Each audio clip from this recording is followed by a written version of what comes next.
এই বল্টু দেখ, আমি একটা মাছ পেয়ে গেছি। ভাইয়া দেখো, আমি একটা কাঁকড়া পেয়ে গেছি এবং আমার অনেকগুলো কাঁকড়া হয়ে গেছে।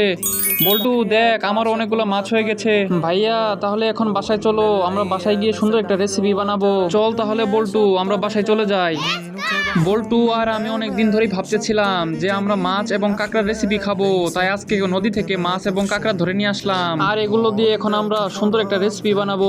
বন্ধুরা, এরা যতক্ষণ না কাঁকড়া এবং মাছের রেসিপি বানায় ততক্ষণে তুমি ভিডিওটিতে লাইক করে দাও। আর তুমি তো সুন্দর মনে মানুষ, তোমার সুন্দর হাত দিয়ে ভিডিওটিতে লাইক আর চ্যানেলটিতে সাবস্ক্রাইব করে দাও, আর তোমাদের সুন্দর নাম কমেন্ট বক্সে বলে যাও। এই তো আমার রান্না করা শেষ। ভাইয়া আজকে আমি তোমার মাছের রেসিপিটা খাবো। ভাইয়া সেই হয়েছে, এবার তুমি আমারটা খেয়ে দেখো ভাইয়া। كل أوامره تهدينا وتنادينا للخير ينهانا عن كل طريق يأخذنا نحو الشر فالله رحيم وحليم يدعو دوما